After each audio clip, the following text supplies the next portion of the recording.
India news और मैं हूं सचिन, लेकर आया हूं देश का सवाल। अग्निपथ अग्निपथ अग्निपथ, क्या इस बार मोदी 3.0 के आगे अग्निपथ अग्निपथ अग्निपथ यही रहने वाला है? क्योंकि जाहिर सी बात है, गठबंधन की सरकार है, सभी को खुश करना है। अब इसी बातें सामने आने लगी है, सबकी अपनी मांग होगी, सबको साथ लेकर चलना है तो सबको खुश भी रखना पड़ेगा।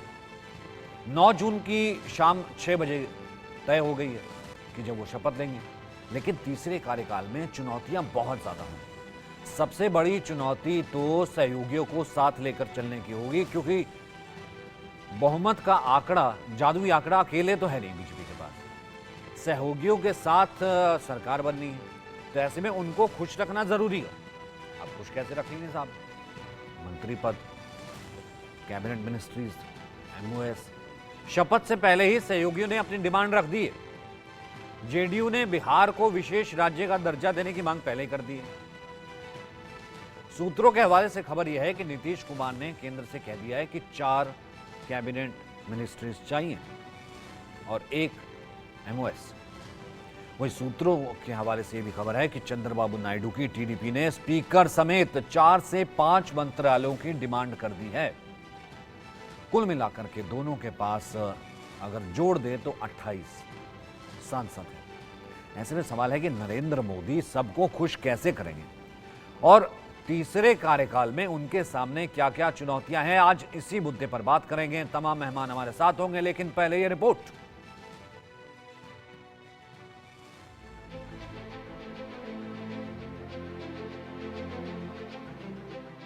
चुनावी नतीजों के बाद सियासी गलियारे का तापमान चढ़ने लगा। सरकार बनाने के लिए बैठकों का दौर शुरू हो गया।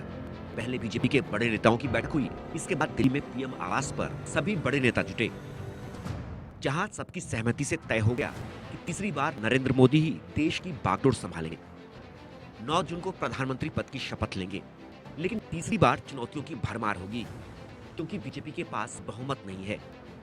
वो सहयोगियों के साथ सरकार बनाने जा रही है और सहयोगी दलों ने डिमांड की बड़ी लिस्ट तैयार कर रखी है। सूत्रों के हवाले से खबर है कि चंद्रबाबू नायडू की टीडीपी ने स्पीकर पद समेत शिक्षा, स्वास्थ्य, वित्त, कृषि, ट्रांसपोर्ट, ग्रामीण विकास, जल शक्ति जैसे बड़े मंत्रालय की मांग की है।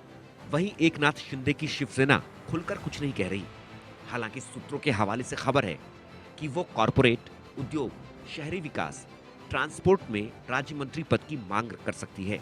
इसके अलावा नीतीश कुमार जेडीयू के खाते पर बीजेपी से उद्योग, कॉरपोरेट, सामाजिक न्याय, वित्त, स्वास्थ्य, रक्षा, रेलवे, आवास और शहरी मंत्रालय मांग सकते हैं। ऐसा विभाग निश्चित रूप से केंद्र में आदरणीय प्रधानमंत्री जी का ध्यान रहेगा। तो ऐसे विभाग जो बिहार के विकास को बढ़ाने में सहायक होगा, वो निश्चित रूप से उम्मीद तो बिहार की जनता भी करती है। सबको खुश रखना बीजेपी के लिए किसी चुनौती से कम नहीं है, क्योंकि सभी सहयोगियों की नजर बड़े मंत्रालय पर है और इनके सहयोग के बगैर सरकार चलाना भी मुश्किल है। यही वजह है कि इंडी गठबंधन के नेताओं ने सरकार को लेकर भविष्यवाणी शुरू कर दी।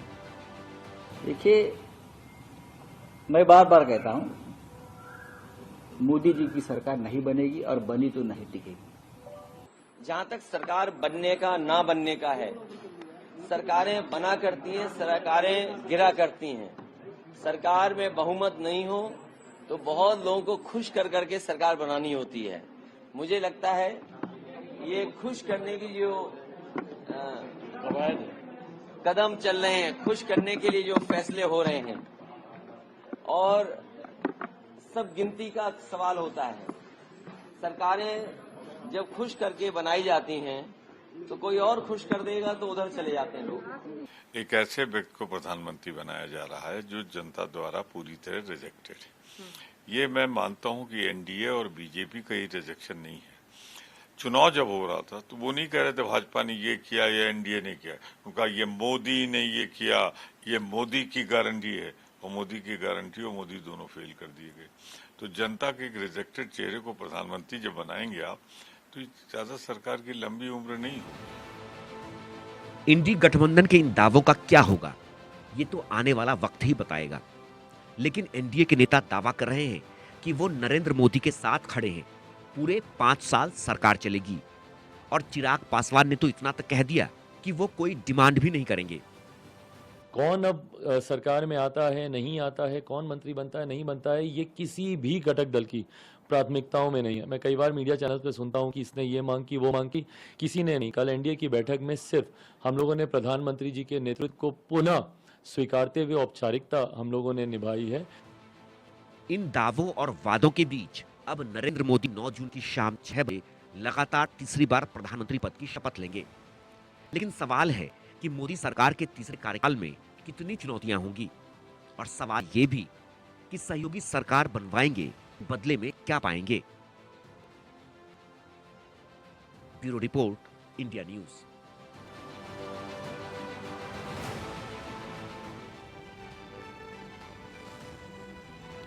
तो अभी चुनौतियों की बात होने लगी है। शपथ ग्रहण होगा यहां पर 9 तारीख को। ऐसे में देश का सवाल इन बड़े सवालों के साथ कि मोदी 3.0 में मंत्री पद के लिए फॉर्मूला फिर क्या होगा। दूसरा बड़ा सवाल कि मोदी सरकार के तीसरे कार्यकाल में चुनौतियां कितनी बड़ी होंगी। तीसरा बड़ा सवाल, नीतीश नायडू सरकार बनवाएंगे, बदले में क्या पाएंगे। पहले भी हमने देखा है कि एनडीए का पार्ट रह चुके हैं, उससे पहले भी हमने देखा चंद्रबाबू नायडू भी जो है वो उनकी पार्टी के पास मिनिस्ट्रीज रह चुकी है। तो ऐसे में अब देखना होगा कि कितना कॉम्प्रोमाइज़ होता है, कितना कॉम्प्रोमाइज़ नहीं होता है, कैसे खुश किया जाता है, कैसे खुश नहीं किया जाता है। अभी से क्योंकि बातें सामने